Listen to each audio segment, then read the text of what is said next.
He trusted me, and I do not want to betray his trust even in death. Sie waren Aristokraten aus Hollywood. Sie waren ein Paar, das weltweit die Herzen eroberte und auf der Leinwand glänzte. Elvis Presley und Ann-Margret waren nicht nur Co-Stars, sondern hatten eine tiefere Verbindung, die die Welt nur zu kennen glaubte. Ann-Margret hat sich nach jahrzehntelangem Geflüster endlich geäußert. Und was sie über Elvis sagt, könnte möglicherweise alles verändern. Bevor wir anfangen, glaubst du, dass Elvis Presleys wahre Liebe Ann-Margret war? Wir wollen wissen, was du denkst. Also schreibe bitte eine 1 für Ja oder eine 0 für Nein in die Kommentare. Was hat sich eigentlich zwischen den beiden Stars abgespielt? Und warum hat Ann-Margret bisher geschwiegen? Von Schweden ins Rampenlicht. Ann-Margret's Making. Ann-Margret war ein kleines Kind, das in der kühlen Landschaft Schwedens aufwuchs, lange bevor sie von den glitzernden Lichtern Hollywoods und ihrer turbulenten Beziehung zu Elvis Presley umgeben war. Am 28. April 1941 wurde Anne-Margaret Olsen in Walsjoben, einer kleinen Gemeinde in der Nähe des Polarkreises, geboren. Es war ein ruhiger, rauer und einsamer Ort zum Leben. Ihre Nachbarn waren meist Bauern und Holzfäller und die Gegend war in den langen Wintern mit Schnee bedeckt, auch wenn sie nicht auffällig war. Sassa hatte sie eine einzigartige Eigenschaft. Vor dem Krieg hatte ihr Vater, Carl Gustav, in den Vereinigten Staaten gelebt, war aber später nach Schweden zurückgekehrt. Er wusste, dass seine Familie gehen musste, als Deutschland in Norwegen einmarschierte. 1946 fasste er den mutigen Entschluss, nach Amerika zurückzukehren, um sein Leben zu verbessern. Er machte den Weg frei, indem er zuerst ging. Die kleine Ann-Margret und ihre Mutter, Anna Regina, kamen 3 Jahre später nach. Als Ann-Margret im Alter von 8 Jahren die amerikanische Staatsbürgerschaft erhielt, begann für sie ein neues Abenteuer in einem anderen Land mit einer neuen Sprache.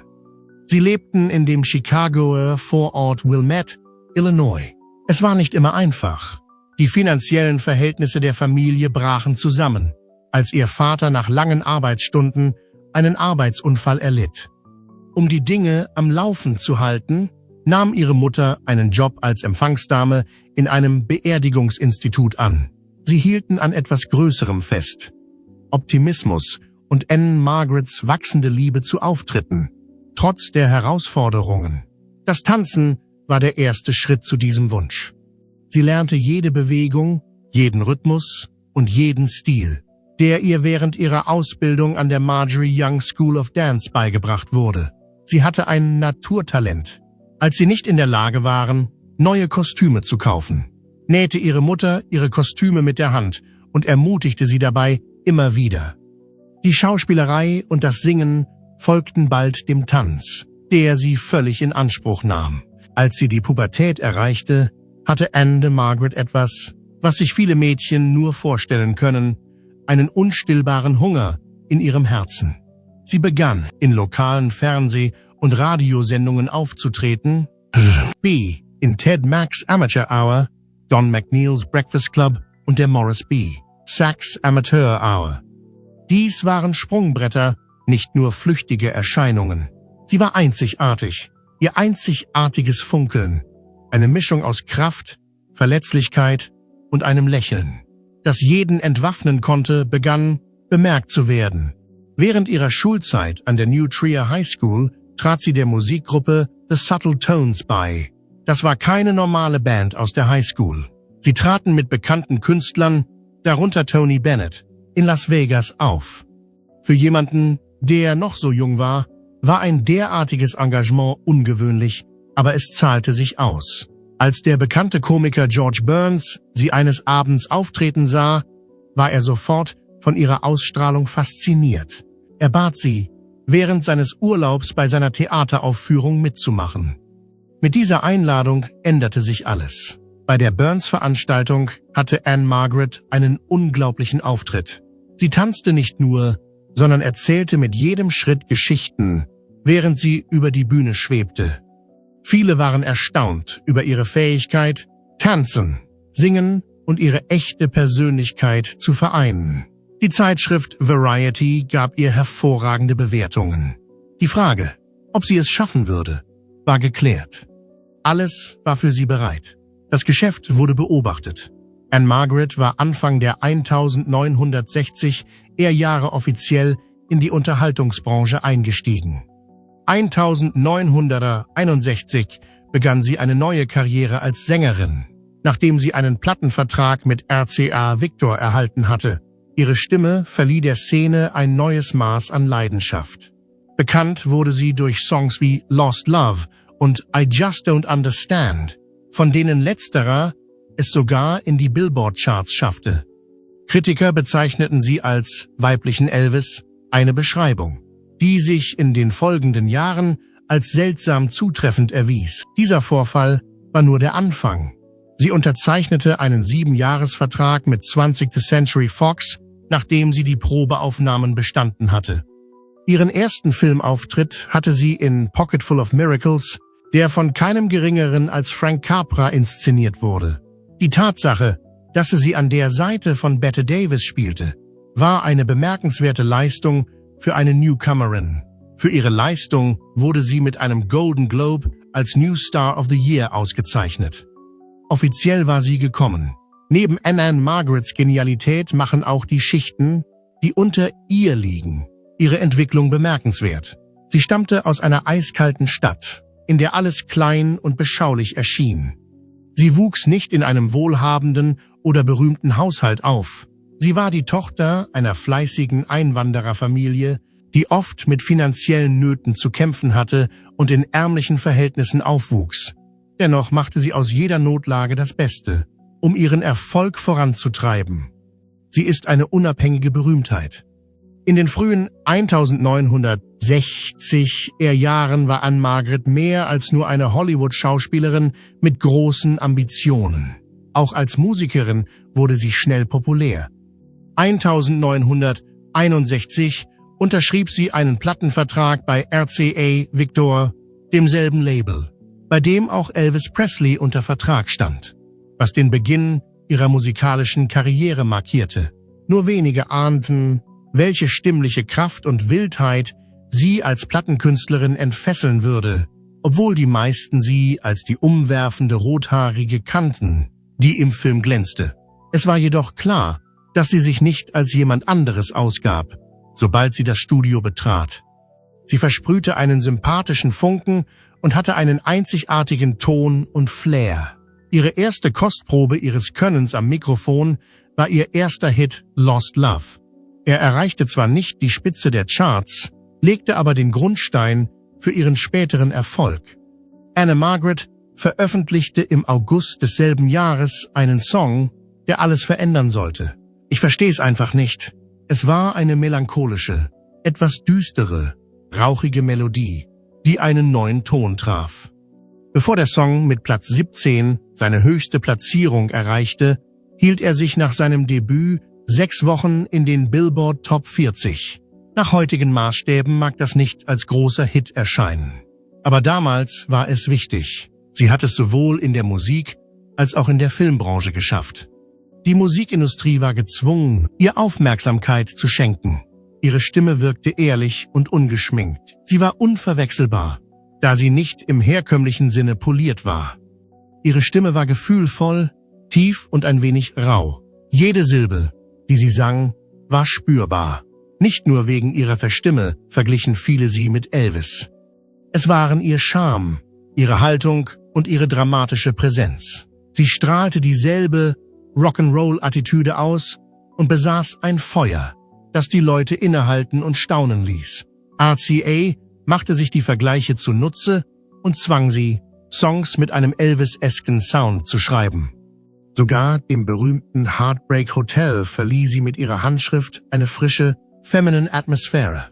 Nicht nur für die breite Bevölkerung gab es etwas Bemerkenswertes, auch die Fachleute der Branche zeigten gute Leistungen.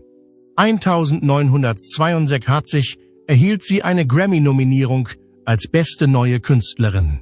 Das war eine wichtige Respektsbekundung seitens der Musikbranche. Die zeigte, dass sie mehr war als nur ein hübsches Gesicht oder das neueste Lieblingsprojekt einer Filmgesellschaft. Sie wurde ernst genommen und als echte Künstlerin angesehen. Die Nominierung verschaffte ihr das Ansehen, das alle Newcomer anstreben, und positionierte sie unter den aufstrebenden Top-Talenten der Zeit. Sie arbeitete konsequent im Hintergrund. Sie arbeitete mit bekannten Musikern und Produzenten zusammen, darunter legendäre Gitarristen und Background-Sänger, die zuvor mit Elvis aufgetreten waren. Der anhaltende Erfolg von I Just Don't Understand trug wesentlich dazu bei, dass ihr zweites Album On the Way Up mehr Aufmerksamkeit erhielt. Ihre Musik war eine Mischung aus Country, Rockabilly und Pop, zwischen denen sie mit erstaunlicher Leichtigkeit hin und her wechselte. Es war nicht nur ihre Stimme, die Ann-Margret auszeichnete. Sie tat es auf diese Weise. Wenn sie die Bühne betrat, sang sie nicht nur, sie entfachte sie. Ihre Live-Auftritte waren fesselnd, intensiv und voller Bewegung. Es war schwer, sich von der intensiven Erfahrung eines jeden Auftritts abzuwenden. Sie gab jede Note zum Besten, während sie tanzte und mit dem Publikum flirtete. Sie nahm mutig den Spitznamen The Female Elvis an, den sie für ihren kühnen Ansatz bei ihren Auftritten erhielt.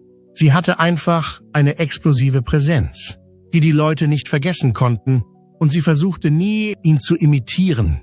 In den 1960er Jahren änderte sich ihre musikalische Ausrichtung. 1964 arbeitete sie mit dem berühmten Trompeter Al Hirt an dem Album Beauty and the Beard. Es war ein verspieltes, jazziges Duett, das eine weitere Facette ihres Talents zeigte. Die Tatsache, dass das Album in den Charts war, zeigte, dass ihre Fangemeinde über Pop und Kino hinausging. Auch bei den Liebhabern von Lounge- und Jazzmusik wurde sie immer beliebter. Der Einfluss ihrer Lieder hielt auch nach dem Ende ihres Vertrags mit RCA Victor im Jahr 1966 an. Zu diesem Zeitpunkt hatte sie sich in der Branche bereits etabliert und über 500.000 ihrer CDs verkauft. In Ann-Margrets musikalischer Karriere ging es um mehr als nur um Chartplatzierungen und Auszeichnungen. Sie wollte dem Publikum, sich selbst und einer Branche, die Frauen oft als flache Figuren darstellte, etwas beweisen. Mit Anmut, Hartnäckigkeit und einer Menge Rhythmus befreite sie sich aus diesem Gefängnis. Sie hatte in jedem Lied die gleiche kühne Energie, ob sie nun zu Jazzbeats tanzte oder Herzschmerzballaden sang. Ann-Margret war nicht nur eine aufstrebende Berühmtheit in Hollywood. Sie war kraftvoll.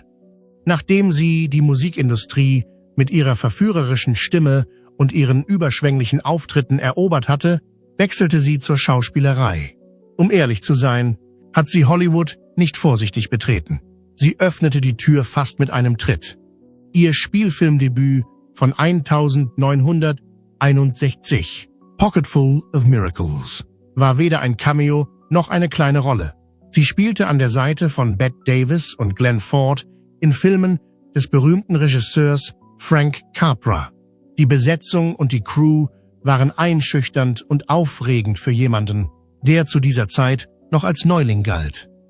Ann-Margret war jedoch mehr als nur ein ebenbürtiger Partner. Sie war brillant. Sie teilte sich den Golden Globe für den neuen Star des Jahres mit Christine Kaufman und Jane Fonda für ihre Leistung. Endlich war sie da. Und die Kameras konnten nicht aufhören, sie einzufangen. Im folgenden Jahr spielte sie die Hauptrolle in einer Produktion des bekannten Rodgers und Hammerstein Musicals State Fair.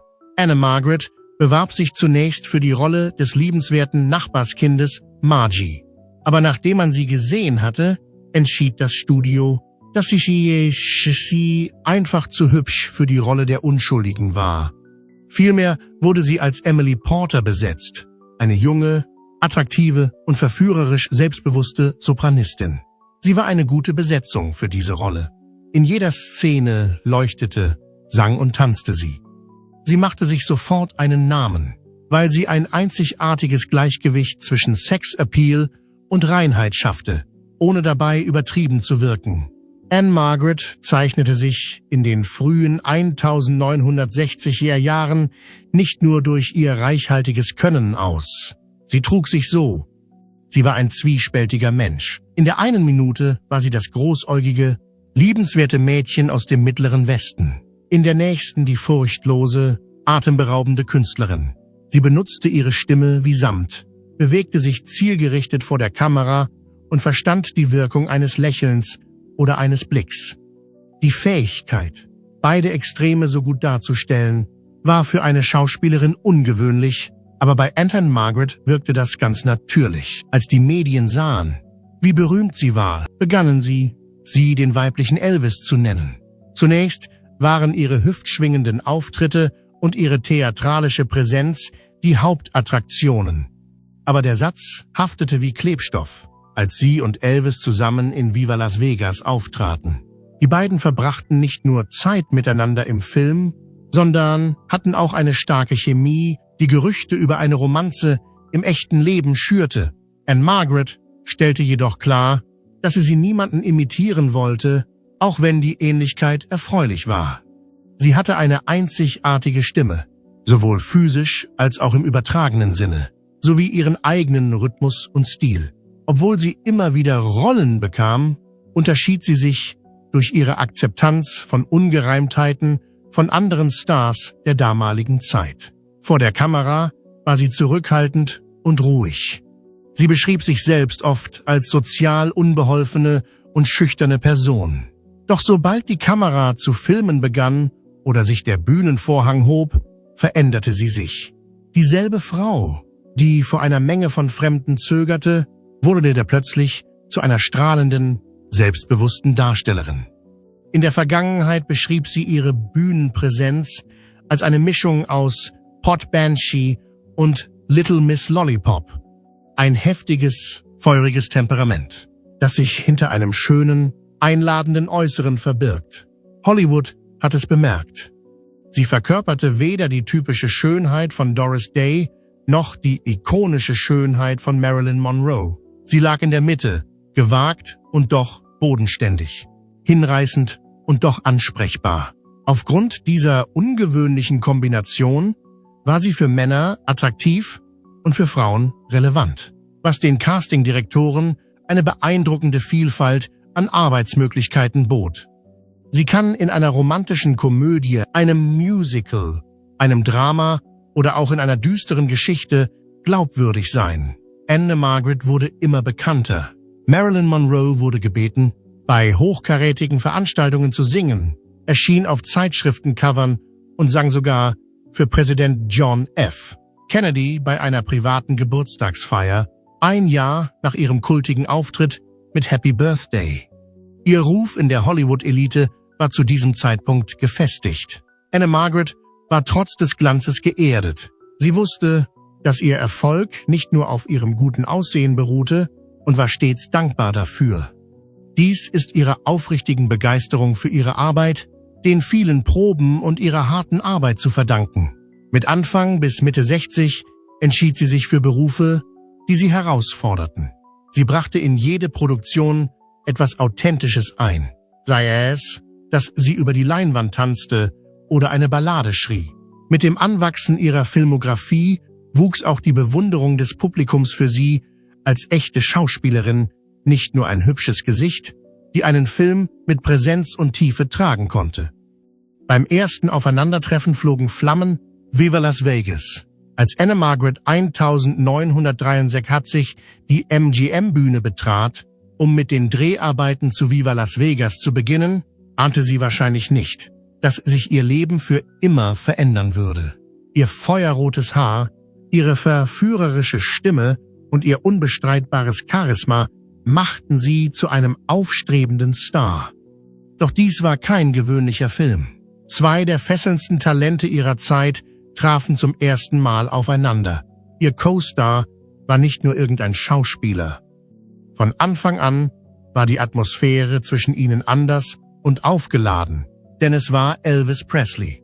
Die Geschichte von Viva Las Vegas beginnt wie eine Filmsequenz. Während der Proben auf dem MGM-Gelände fühlten sich Ann-Margret und Elvis erstmals zueinander hingezogen. Jeder in der Nähe hat es gespürt. Es gab keine unangenehmen Spannungen oder die Notwendigkeit, sich gegenseitig kennenzulernen.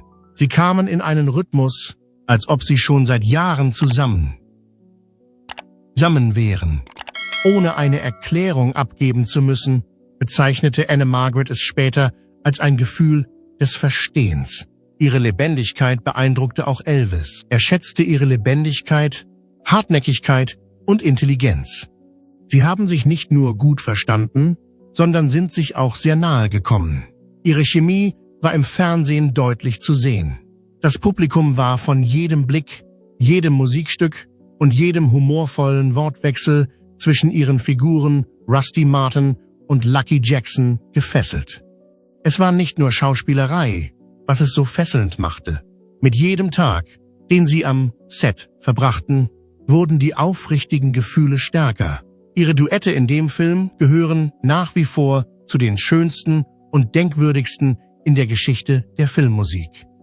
Diese Lieder, The Lady Loves Me, You're the Boss, and Today, Tomorrow and Forever, waren nicht nur Ohrwürmer, sondern kleine Liebesbriefe, die mit Worten und Melodien ausgetauscht wurden. Ihre Blicke und die Art und Weise, wie sie sich aneinander lehnten, während die Musik spielte, waren ein deutlicher Hinweis darauf. Die Zuhörer spürten jeden Takt der Melodie, mit der sie sich mitteilten. Es war überraschend zu erfahren, dass nicht alle ihre musikalischen Beiträge in das Endprodukt aufgenommen wurden.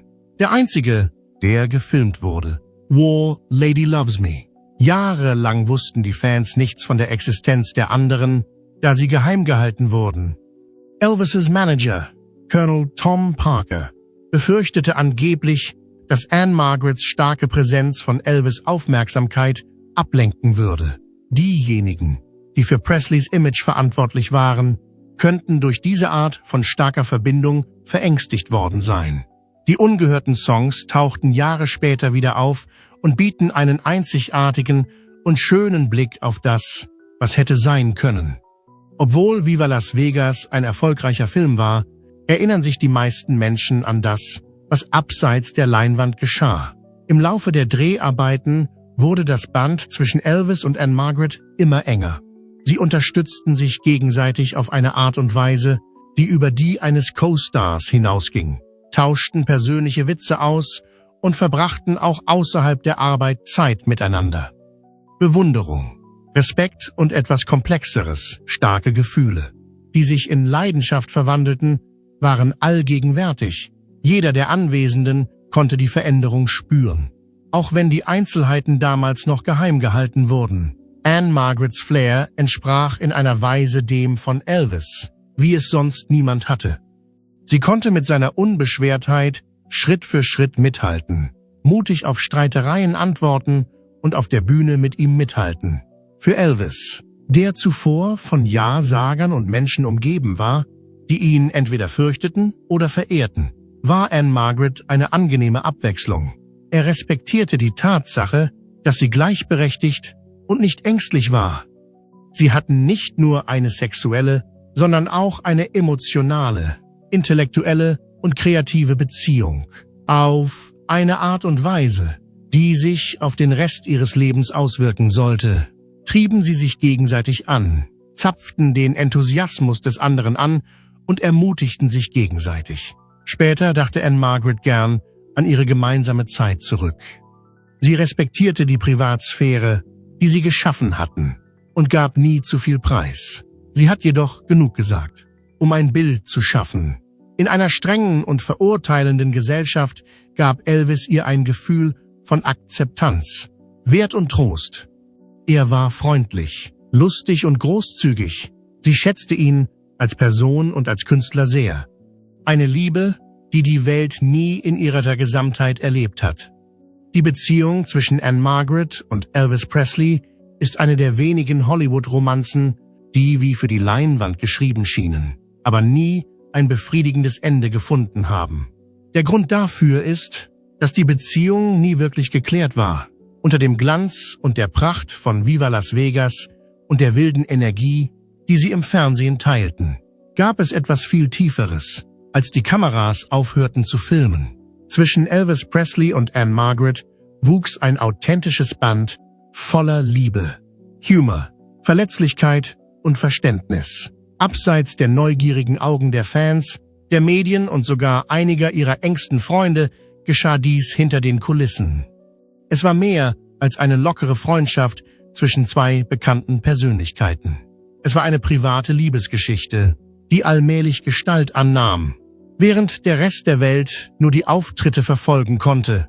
Etwa ein Jahr nach Viva Las Vegas hatten Anne Margaret und Elvis eine Liebesbeziehung, die sie fast vollständig aus der Öffentlichkeit heraushalten konnten.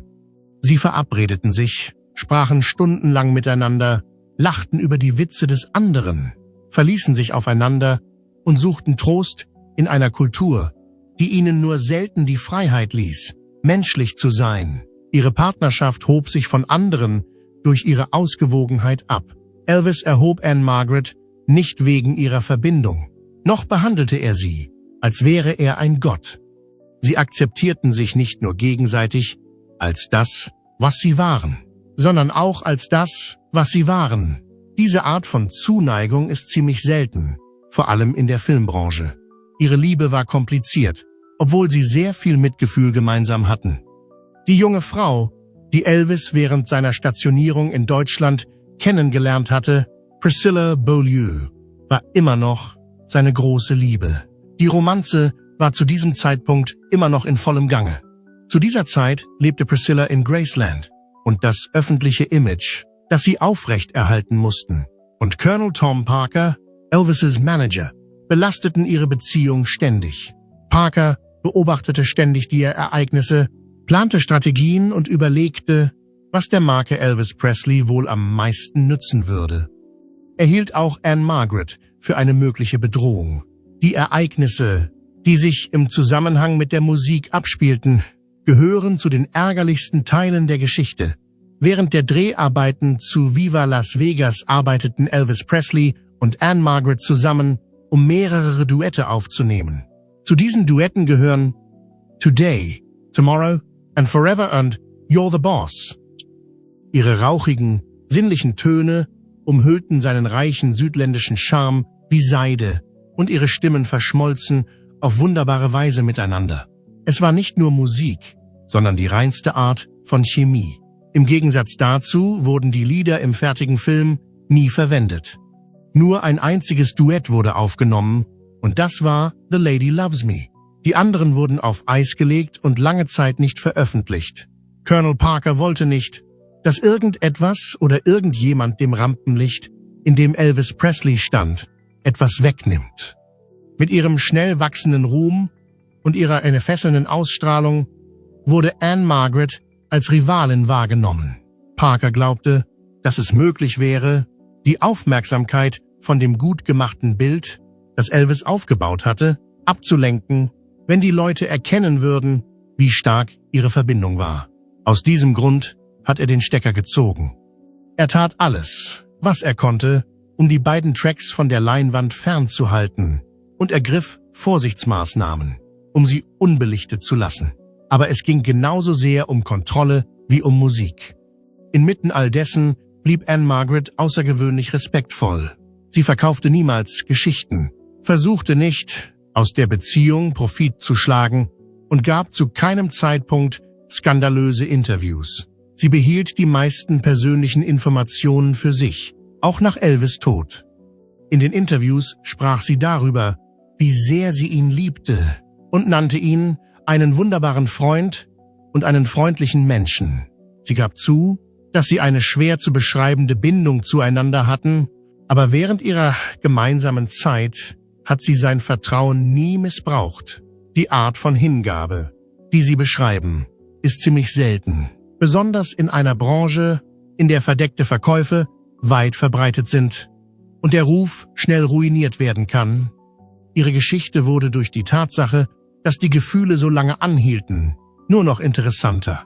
Später erzählte Anne Margaret, dass Elvis ihr ganzes Leben lang Blumen gebracht hatte.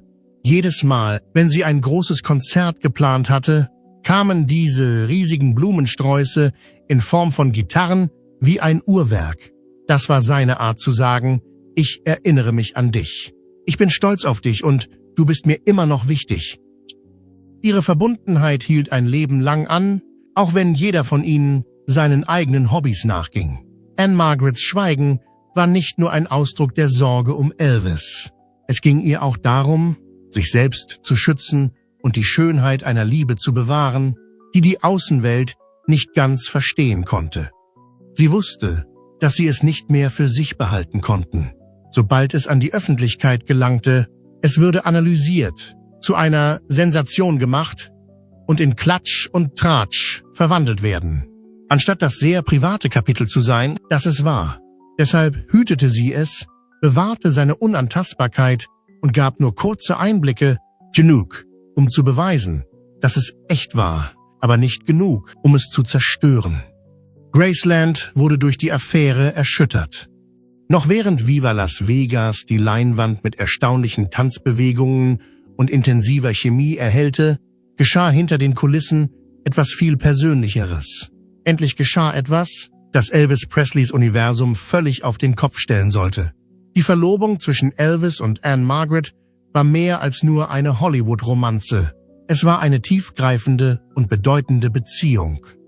Zurück in Graceland, wo seine langjährige Geliebte Priscilla Beaulieu wartete, war es dramatisch, real und stark genug, um enorme Schwingungen auszusenden. Der Ort, an dem es geschah, war Graceland.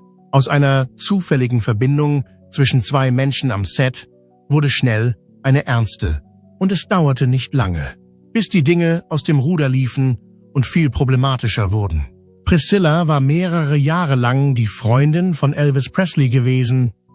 Die Beziehung zwischen Elvis und seinem Manager, Colonel Tom Parker, war immer ein wenig von Kontroversen belastet. Die Beziehung der beiden war schon immer problematisch. Seit sie sich in Deutschland kennengelernt hatten, als sie noch ein Teenager war, zu einer Zeit, als alle glaubten, dass ein Heiratsantrag bevorstand, war Priscilla nach Graceland gezogen, wo sie strengen Auflagen unterworfen war und auf einen solchen wartete. Ann-Margaret hingegen war eine selbstbewusste, schöne und bereits bekannte Person, die nicht geformt oder behandelt werden musste. Sie trieb Elvis an und brachte ihn zum Lachen. Und sie war die einzige Person in seiner Umgebung, die die Anforderungen des Ruhms wirklich verstand. Im Laufe eines Jahres entwickelten sie eine enge, schnelle und tiefe Freundschaft. In der letzten Phase der Verlobungsplanung von Elvis und Priscilla stimmte der Zeitplan ihrer Affäre mit dem Datum ihrer Verlobung überein. »Du bist die Einzige, die mich versteht«, sagte Elvis zu Ann-Margaret. Aber er stand auch unter dem Druck von Colonel Parker, zu heiraten und seine Beziehung zu Priscilla zu formalisieren. Parker war besorgt, dass die andauernde Affäre öffentlich gemacht werden könnte, was Elvis Presleys sorgfältig gepflegtes Image als loyales, typisch amerikanisches Idol untergraben würde. Die Tatsache, dass in den Medien bereits Gerüchte und Verdächtigungen kursierten, war noch beunruhigender. Parker wollte keinen Streit anfangen, da der Druck sehr groß war. Anstatt schrittweise oder durch Andeutungen von der Affäre zu erfahren, erfuhr Priscilla alles auf einmal. Sie fühlte sich, als ob sie von einem Güterzug überrollt worden wäre. Sie hatte immer das Gefühl, dass Elvis und Ann-Margaret sich während der gemeinsamen Dreharbeiten zu dem Film Viva Las Vegas nahe standen. Und sie war besorgt, dass ihre Beziehung über ihre geschäftliche Beziehung hinausging. Als die Gerüchte aufkamen, wurden ihre schlimmsten Befürchtungen wahr und Elvis konnte die Wahrheit nicht länger verbergen. Es war eine wirklich starke Reaktion. Laut Ann-Margaret und anderen Personen, die mit der Situation vertraut waren, war Priscilla sowohl entsetzt als auch wütend. In einem Moment intensiver Liebe soll sie eine Blumenvase quer durch den Raum geworfen haben, als Symbol für all die Verwirrung, den Verrat und die Qualen, die sich in ihr angestaut hatten. Es war schrecklich für sie, Priscilla zu betrügen.